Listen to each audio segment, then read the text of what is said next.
se retrouve pour une petite vidéo. J'ai réussi à m'améliorer, cette vidéo ne fait que 12 minutes. En même temps, il s'agit d'une page d'art journal que j'ai réalisée assez rapidement, je dirais en une heure et demie de temps. Et puis entre temps fallait laisser sécher, etc. Donc je suis assez contente de cette réa. Je vais en faire plusieurs sur ce modèle là. J'ai ici utilisé de l'aquarelle granuleuse de chez Daniel Smith. Vous avez ici la couleur vert cascade et je voulais un effet allongé et centré sur ma page. Donc j'ai fait une première couche de couleur en concentrant les pigments sur le centre de ma page, que je suis venue atténuer avec mon pinceau et de l'eau. Et là, pour donner un effet plus contrasté à ce fond, je suis venue ajouter des taches de cette même aquarelle en la diluant beaucoup moins, ce qui permettra au moment du séchage d'avoir comme ça des effets plus texturés, parce que j'avais dans l'idée de faire quelque chose fond marin.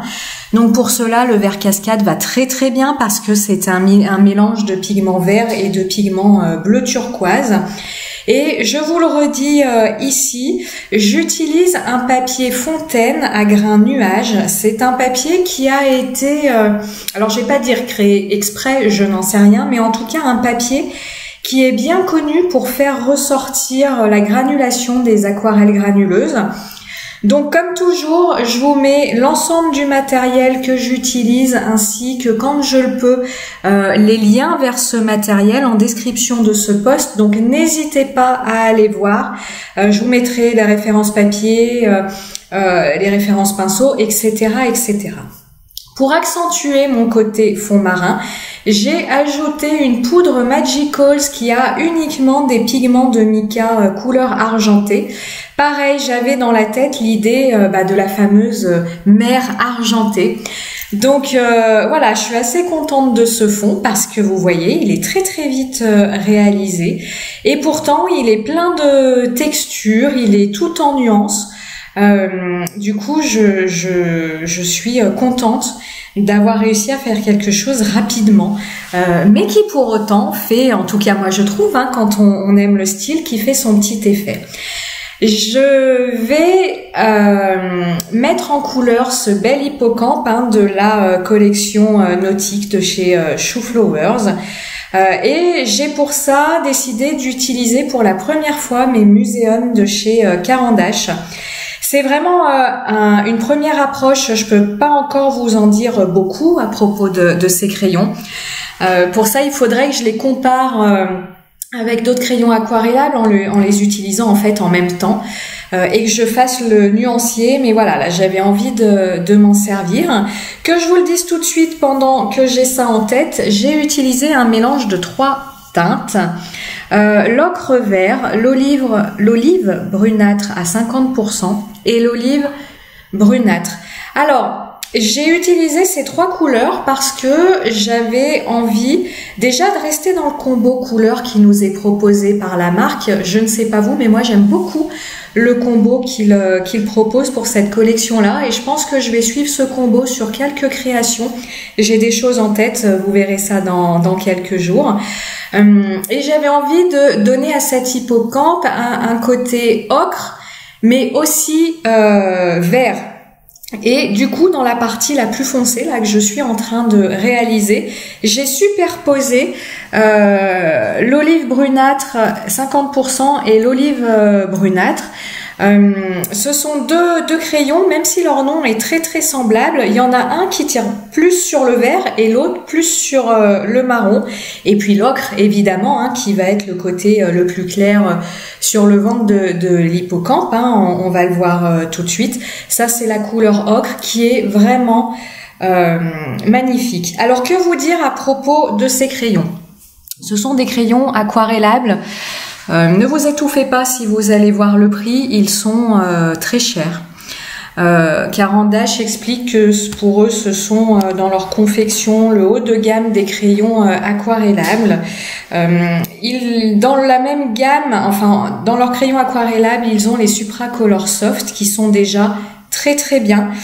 Je les ai depuis longtemps, ces crayons-là, et puis pour diverses raisons, j'ai eu envie de m'offrir cette gamme-là. C'est là où je vous dis ce que j'aimerais faire, c'est utiliser des teintes semblables en essai sans rien coloriser de spécial et voir un petit peu les différences de rendu pour bien pouvoir vous faire le retour sur ces crayons. En tout cas, ce que je peux vous dire, leurs couleurs sont effectivement hyper intenses et ne perdent pas en intensité au séchage. C'est souvent le cas avec le matériel aquarellable. Lorsque vous humidifiez votre couleur et lorsqu'elle sèche, elle va perdre en intensité. C'est pas le cas ici. Ce que je peux vous dire aussi, c'est lorsque vous passez de l'eau, vous allez avoir une texture assez crémeuse qui va apparaître. Et du coup, avec ces crayons-là, pour ceux qui n'aiment pas les traces, vous allez avoir des traces. J'ai joué avec ce fait-là pour apporter des zones de lumière au niveau de mon hippocampe, vous voyez, au niveau de sa queue, au niveau du retour dans la partie la plus foncée. J'ai joué avec cette particularité-là, c'est ce que je suis en train de faire là, pour avoir des zones de lumière et des zones de foncé. Mais alors ces crayons font des traces. Ils ne laissent pas des traces de crayon sec. C'est-à-dire que lorsque vous allez aquareller votre motif, vous n'allez pas voir, vous le voyez ici, hein, les traces de crayon qui vont avoir marqué le papier. Alors, sous couvert que on n'appuie pas avec son crayon, c'est toujours la même chose. Par contre, lorsque vous allez passer votre eau, il va y avoir cette texture crémeuse qui va se faire et qui, elle, va laisser une texture plus dense qu'avec d'autres crayons. Alors moi, j'avoue, j'aime beaucoup ça parce que ça permet justement de jouer avec l'ombre et la lumière, de faire des nuances avec un seul crayon. Ça demande, je pense, un petit peu de pratique et de comprendre comment jouer avec les pigments d'un crayon aquarellable.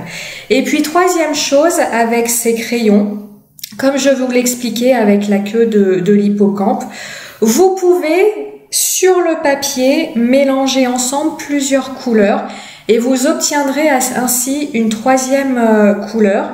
C'est moins vrai avec les autres crayons. Là, encore une fois, du fait de cette texture crémeuse que vous allez obtenir lorsque vous allez aquareller votre crayon, vous allez vraiment voir les pigments se mélanger ensemble et voir ces couleurs apparaître et c'est vraiment, vraiment sympa.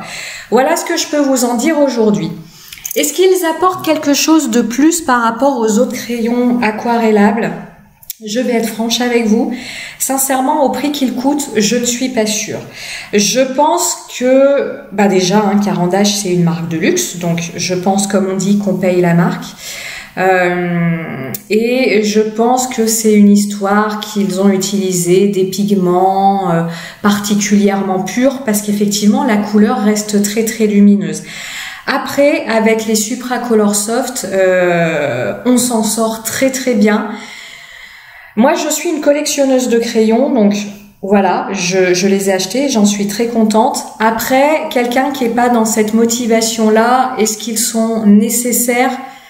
Je ne dirais pas forcément qu'ils le sont. Je reviens sur le papier.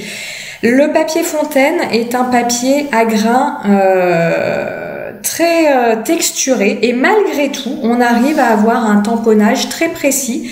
Je pense que quand vous appliquez votre tampon sur le papier, le grain du papier se moule avec votre tampon, ce qui lui permet d'avoir un tamponnage précis et ça c'est super pour du papier à grains parce qu'en général les papiers à grains sont très rêches, rigides et du coup pour tamponner dessus de façon précise c'est assez galère.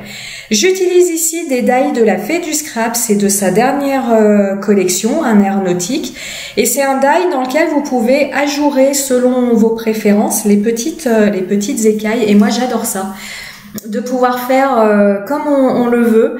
Je me suis vraiment beaucoup amusée avec ce die et je pense que je vais énormément l'utiliser. Donc j'espère que vous l'aimez parce que du moment que je vais un peu être dans des airs marins, des airs nautiques, puisque c'est le mot pour cette saison, je vais pas mal le sortir. J'ai rajouté des taches blanches au Posca blanc. Je vais tranquillement finir mes Posca en faisant des taches blanches. Et pour égayer l'hippocampe, je vais rajouter des traits de marqueurs. Alors vous voyez là, c'est pas le Posca, c'est celui dont je vous ai parlé dans ma précédente vidéo, c'est les marqueurs Artistro.